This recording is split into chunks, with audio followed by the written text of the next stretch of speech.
इन तस्वीरों को ध्यान से देखो। 23 दिसंबर 2025 जब पुतिन ने यूक्रेन के खिलाफ युद्ध का सबसे बड़ा हमला किया,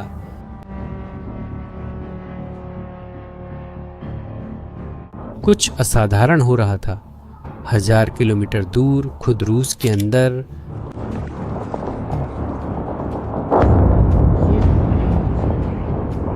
देश का दूसरा सबसे बड़ा पेट्रोकेमिकल कॉम्प्लेक्स आग के गोले में बदल गया। और यह तो बस पहली चाल थी। देखते रहिए, क्योंकि इसके बाद जो हुआ वह हैरान कर देने वाला है।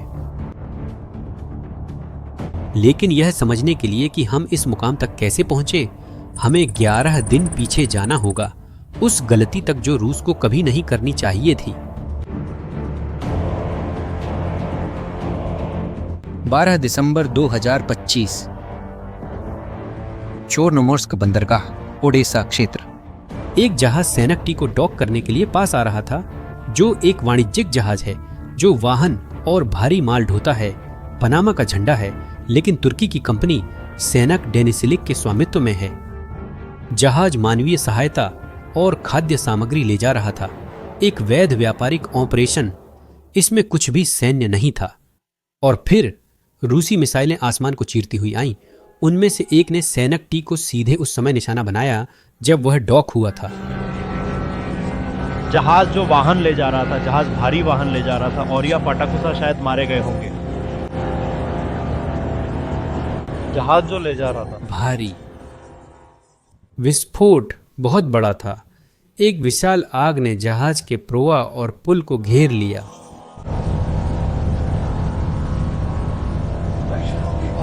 जहाज जो ले जा रहा था,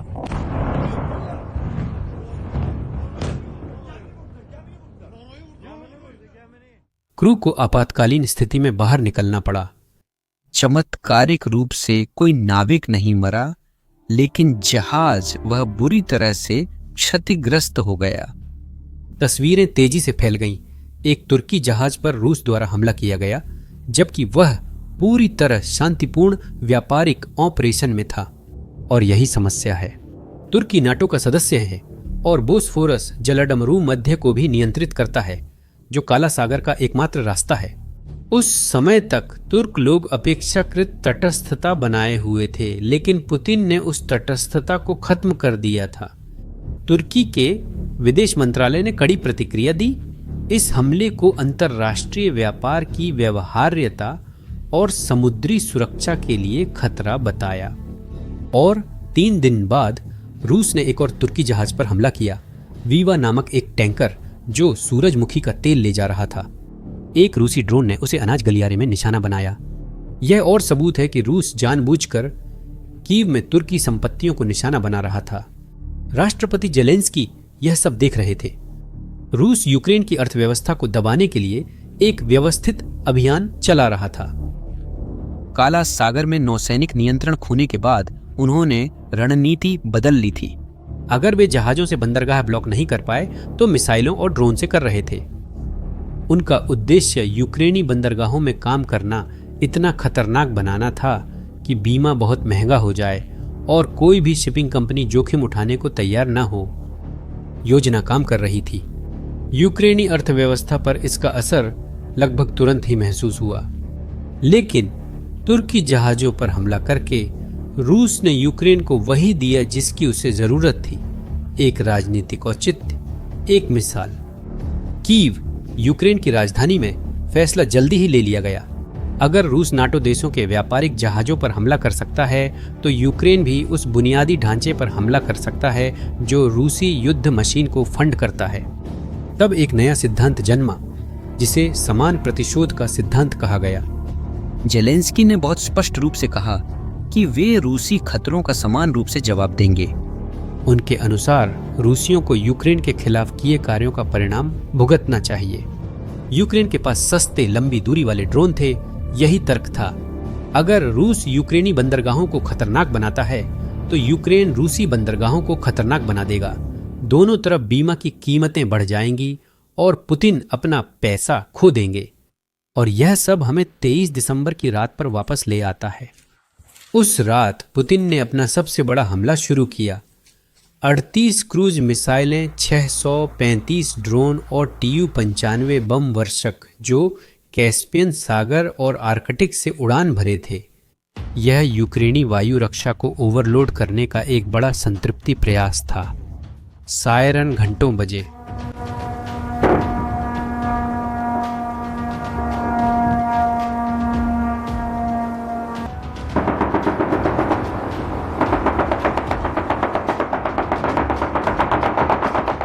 कीव और देश के पश्चिमी हिस्से में ऊर्जा अवसंरचना पर हमला हुआ। कम से कम 3 नागरिकों की मौत हो गई और बड़े इलाके बिना बिजली के रह गए। कीव और दक्षिण यूक्रेन को बिजली व्यवस्था के ध्वस्त होने का सामना करना पड़ा, जिससे लोग सर्दी के मौसम में अंधेरे और बिना हीटिंग के रह गए। पुतिन यूक्रेनी जनता को ठंड में जमाकर आत्मसमर्पण के लिए मजबूर करना चाहते थे, लेकिन जब उनके मिसाइल गिर रहे थे, जब कीव में बत्तियां बुझ रही थीं, उसी समय यूक्रेनी ड्रोन पहले ही रूसी क्षेत्र के अंदर गहराई तक उड़ रहे थे।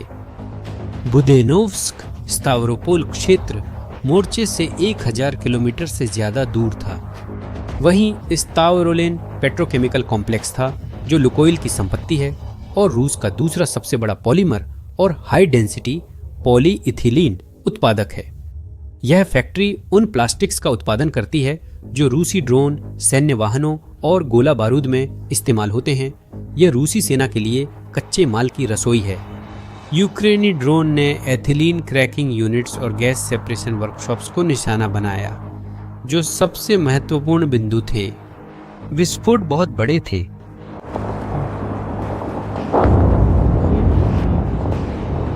आग तुरंत फैल गई।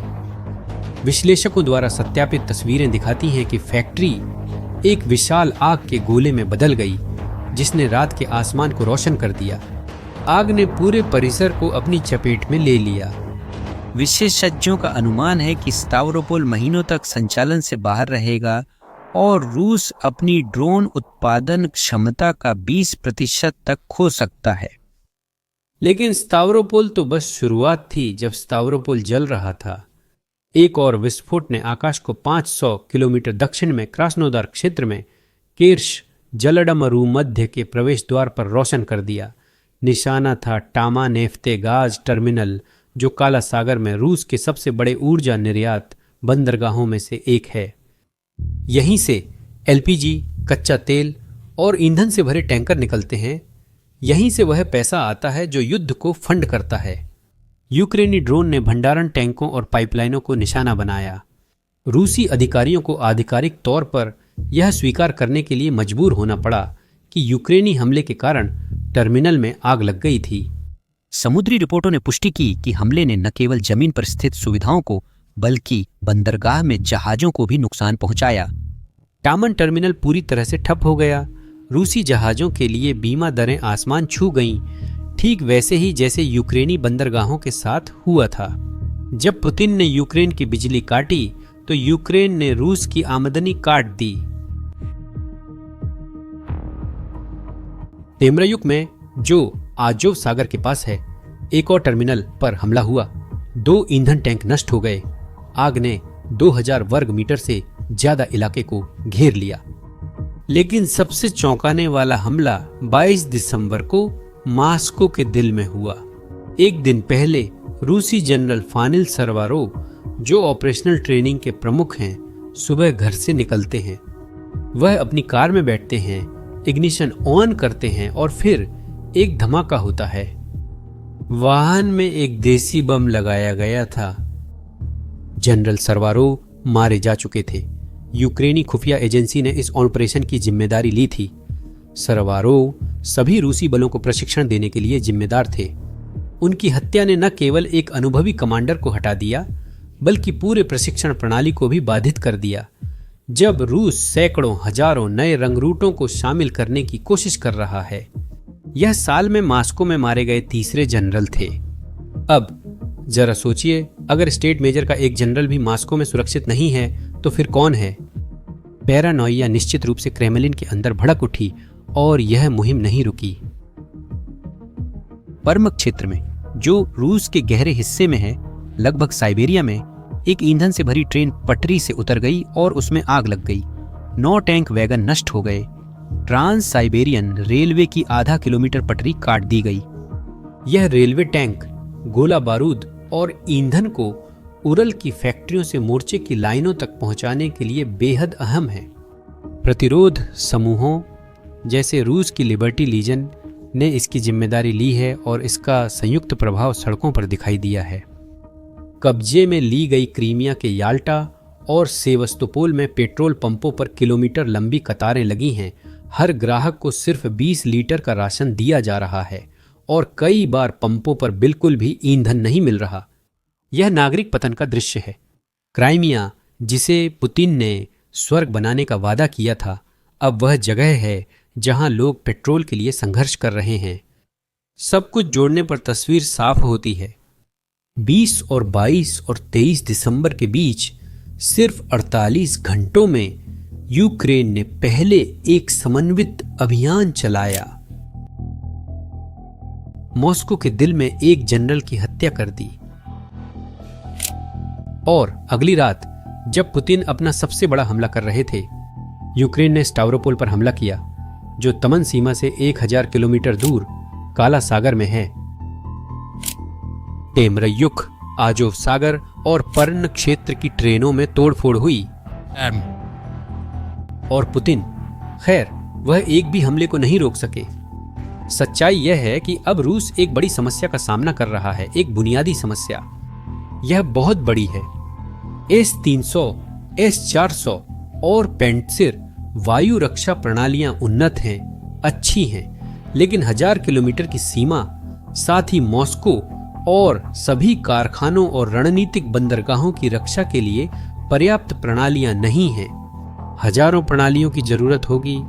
रूस के पास सैकड़ों हैं। यह वही मशहूर समस्या है कि कंबल बहुत छोटा है, अगर सिर ढकते हैं तो पैर खुले रह जाते हैं। पुतिन ने मॉस्को और मोर्चे की लाइन को ढक लिया, बाकी सब कुछ और भी असुरक्षित हो गया। इसका खामियाजा भुगतना पड़ा। ये सब तब हो रहा था जब देश के प्रतिनिधि मियामी में शांति स्थापित करने जुटे थे। योजना सीधी थी, यूक्रेन के पूर्वी हिस्से में एक ऐसा क्षेत्र बनाना जहां दोनों पक्षों के न तो सैनिक हों और न ही हथियार, एक न्यूट्रल जोन, और युद्ध को वहीं रोक देना जैसा कि है। जेलेंस्की ने कहा कि वह बातचीत के लिए तैयार हैं, लेकिन पुतिन ने मना कर दिया।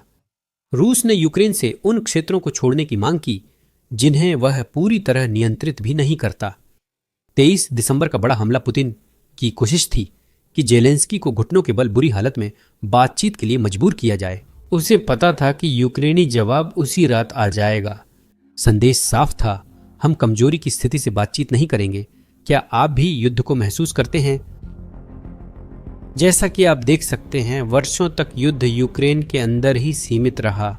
रूसी बैकलाइन सुरक्षित थी, मॉस्को शांत था, फैक्ट्रियां चल रही थीं, पैसा आ रहा था, जिंदगी सामान्य थी। पुतिन यही कहानी बेच रहे थे। युद्ध दूर है, यह आप पर असर नहीं डालता। लेकिन दिसंबर 2025 में यह सारा झूठ खत्म हो गया। यूक्रेन ने सबसे पहले 3 बातें साबित की। पहली, वह रूस के किसी भी हिस्से को निशाना बना सकता है, कोई भी सुरक्षित इलाका नहीं है। दूसरी, वह ऐसे लक्ष्य चुन सकता है जो सबसे ज्यादा नुकसान पहुंचाएं, जैसे ड्रोन फैक्ट्रियां, तेल के बंदरगाह, सैन्य रेलवे। तीसरी बात, रूस अपनी रक्षा नहीं कर सकता, वह बहुत बड़ा है, बहुत ज्यादा असुरक्षित है। सुरक्षित बैकअप की वह गलतफहमी अब खत्म हो गई है। वह स्तावरोस की आग में जल गई, इतामांग के पानी में डूब गई और मॉस्को की सड़कों पर विस्फोट हो गया। पुतिन द्वारा शुरू की गई जंग अब घर लौट आई है और अब वह जाने वाली नहीं है। अब मैं आपकी राय जानना चाहता हूँ। रूस ने खुद को अजेय सैन्य शक्ति बताया, लेकिन मॉस्को की रक्षा भी नहीं कर पाया। क्या आपको लगता है रूसी रक्षा उतनी अच्छी है जितना लोग कहते हैं? अपनी राय कमेंट करें। अगर इस वीडियो ने आपको ऐसी जानकारी दी है जो आपने कहीं और नहीं देखी, तो इसे किसी ऐसे व्यक्ति के साथ साझा करें जिसे सच में समझने की जरूरत है कि असल में क्या हो रहा है। चैनल को सब्सक्राइब करें और अगली वीडियो तक और विश्लेषणों के लिए बेल आइकन दबाएं।